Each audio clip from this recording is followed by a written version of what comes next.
Alright, so we have some updates in regards to Final Fantasy XVI and that second piece of DLC. This is coming to us directly from the developers, where they talk about Leviathan, how they're going to incorporate that character into the story, that beast, and also how this DLC could potentially change the ending of Final Fantasy XVI. So if any of that sounds cool to you, feel free to click the like button, and if you're new here and you'd like to stick around, you can subscribe as well. It's always appreciated.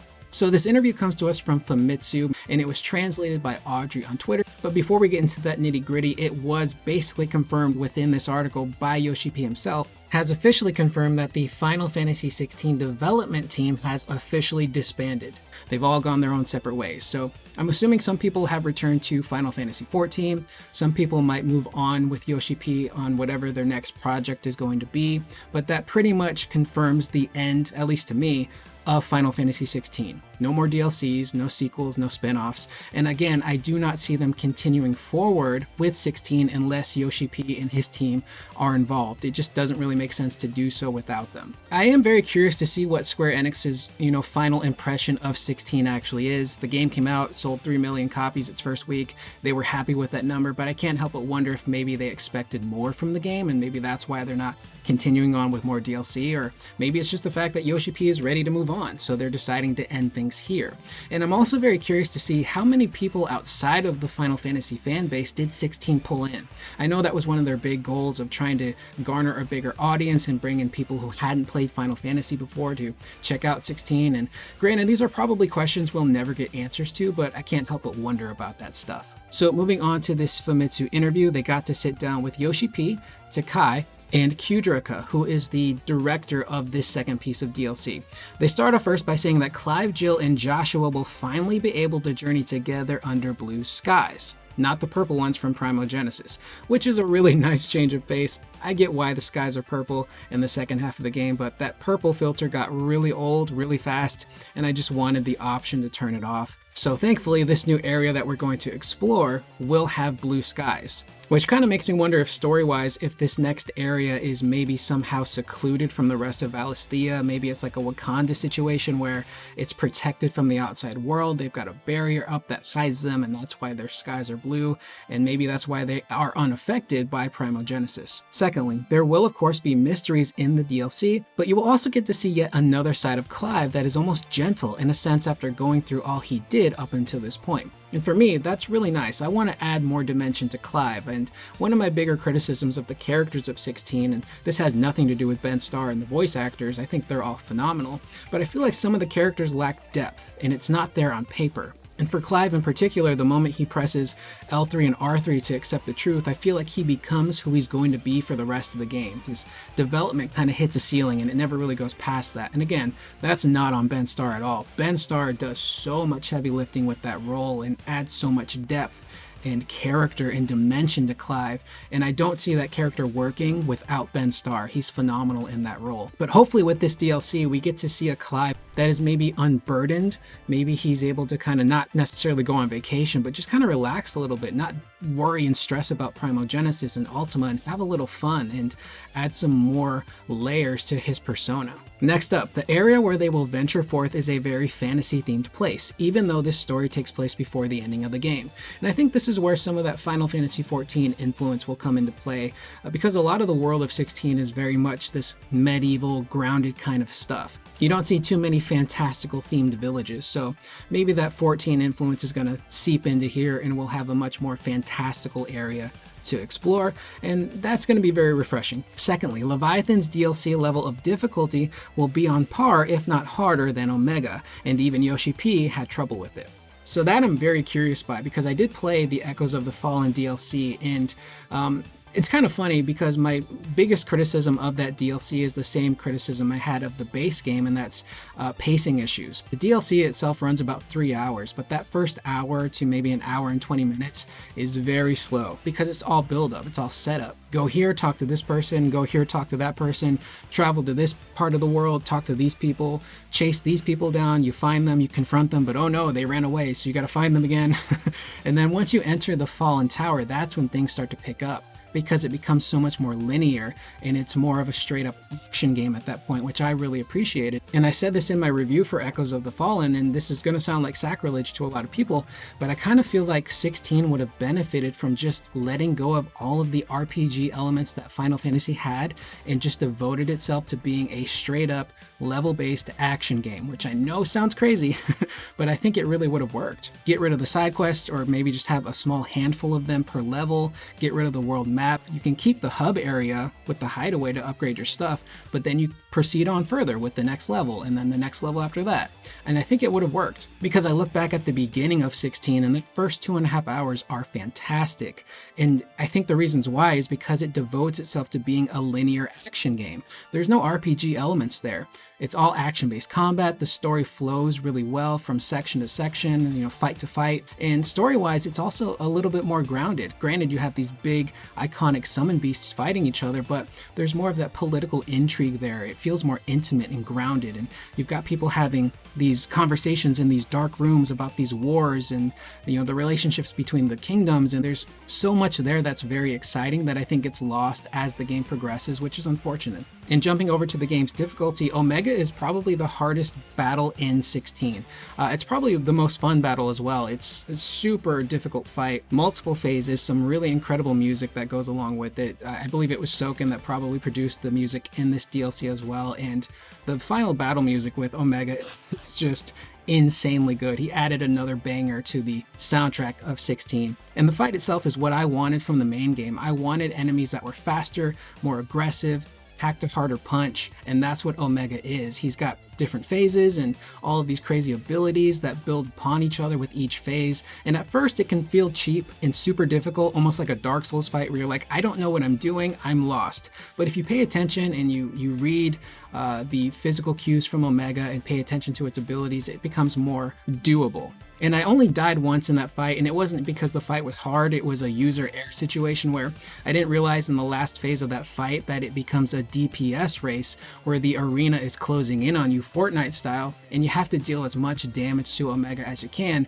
before he unleashes his final attack. And as my luck would have it, I depleted his health bar right as he got his final attack off, and I ended up dying. So I had to restart that entire section over, which sucked, but overall it was definitely that much more challenging fight that I was looking for from the main game that we got with the hunts in 16, so getting more of that was really cool. So jumping over to the Square Enix blog, they talk with the DLC director, and he goes more in depth with Leviathan and how this story will focus on Leviathan, but it'll also have side quests that go a little bit deeper into the lore of Leviathan to try and figure out where was this beast at for the entirety of 16, because how on earth does a big water serpent just go missing during all of this chaos that's ensuing in Valisthea? So I hope that their explanation is a good one and hopefully leaves people feeling satisfied. And it also makes me wonder, is Leviathan a creature that has a dominant? Because it is an icon, but we do see in the Echoes of the Fallen DLC that Omega is also an icon, but it has no dominant. It's this, mix of machine and human matter and like viscera, and I describe it as like two of my favorite things. Final Fantasy meets Resident Evil. It's this disgusting machine creature that does not have a dominant. So I'm wondering, is Leviathan an icon that has a dominant? Or does it just kind of exist as a creature? Because there are theories out there that the young girl in 16, the one that sells the curatives and the medicines, might be Leviathan, but we don't really have any proper concrete evidence on that. We can also obtain Leviathan's powers in this piece of DLC, which kind of also makes me wonder, will Leviathan be the final boss of this DLC, or will it be a boss that takes place in the middle? Because if we're getting Leviathan's abilities, that doesn't really leave much time or room to really experiment with the iconic abilities of Leviathan. And for me personally, I don't really have the desire to boot up 16 again and go through the main story to experiment with those powers. So I'm kind of hoping it's a situation where maybe halfway through the DLC we get Leviathan's powers, and then we can use them throughout that second piece of DLC up until the end of it. We have this piece here that potentially teases a change to the ending of the game. Futrica goes on to say, and finally, gaining Leviathan's power will mean that all the power of the icons have come together. What will happen to Clive when that happens? And this here is what leads me and many other people to think that they could potentially change the ending of 16. Now, again, massive spoiler warning if you didn't play 16, but the ending of 16 is very ambiguous. You're either left to think that Clive survived and made his way back to his people, or he died on a beach alone, which is super depressing. And for me, I really want a definitive ending for 16, because the ambiguous type of ending, whether it's a video game or movie or TV show, I don't think it's lazy, but it feels a little bit like a cop-out, to let the fans figure out, oh, well, you guys need to make up the ending. Like, no, let me know what happened to Clive. And after everything Clive goes through in that game, the people he loses, the sacrifices he makes, I think he deserves a happy ending. Give me a Final Fantasy 16 ending where Clive survives, he goes back to Jill, he goes back to Torgal, and he can help rebuild this world that he helped save. And it also leaves room for Clive to return in other franchises like a future Dissidia. So I want that definitive ending, and now with Clive having all of the icons, technically, how is that going to affect his body when he inevitably beats Ultima and erases magic from the world and restores it back to what it's supposed to be? Will his body now handle all of that power differently? Is it a situation where because he didn't have Leviathan, he does end up dying, and now that he's got it, maybe he can withstand the power of what he needs to do and he can survive, which theoretically would change the ending of 16, meaning that Clive can now live. And that's just what I personally want.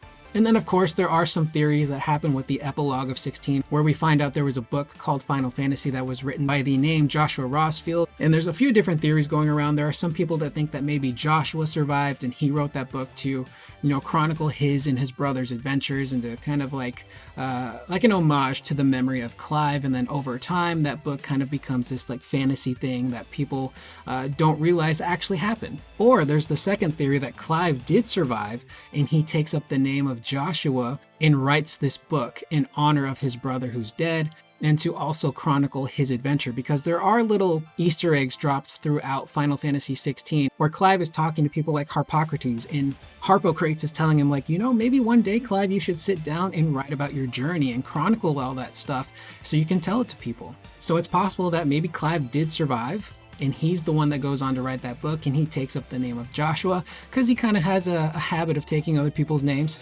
He did take Cid's after he passed, so I think that probably is what happened. And now that Clive has Leviathan, that could change the ending of the game. Clive survives, he writes the book, so it fills in those gaps in terms of the the game's ending and its epilogue. And before we end the video, we're going to jump right back over to that Famitsu interview with one final translation from Audrey, where Yoshi P maybe says something he shouldn't have said just yet. Might be a bit early to say this, but Audrey goes on to write, Yoshi P says in the Famitsu interview, if the FF16 PC version does well, depending on the cost, they might consider making Cid and Jill playable as a bonus. However, this is all up in the air as of now. Now, Audrey does go on to clarify that the translation itself reads as Cid, Jill, not Cid and Jill, so it could be a situation where it's one or the other, or perhaps multiple characters being added in as bonus playable characters for Final Fantasy 16. Now, look, I completely understand why Yoshi P is saying this out loud right now, because they need to drum up interest in the PC version and raise awareness, and the more people that are aware of it, potentially that means more sales.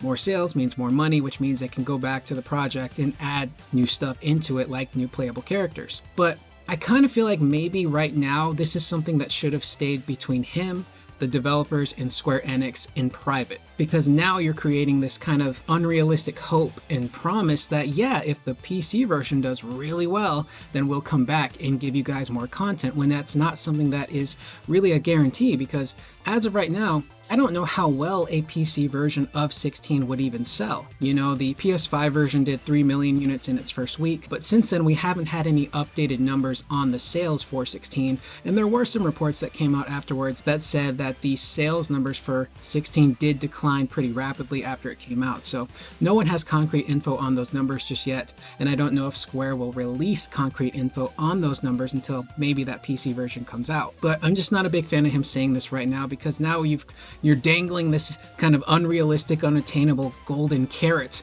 in front of your fans, saying like, yeah, go buy this version, and then maybe we can come back and give you some new stuff. I get why he's saying it, but maybe hold off for now and wait to say that kind of stuff until the PC version comes out and the sales, look healthy. And if they're healthy, then yeah, you can say, hey, we're doing really well. We're going to come back and give you guys this, this, and this. And you could argue that Cid and Jill should have been playable from the get-go, but creating these characters, creating their move sets and the animations, that's all a lot of extra money, and all of that really went into the base game. This is all kind of complicated, but you get the idea. But with that being said, that is the video. Let me know in the comments down below what you guys think of these comments. Do you think they will in fact change the ending of Final Fantasy XVI and give us a definitive ending? And are you someone that has played Echoes of the Fallen? And if so, what do you think of it?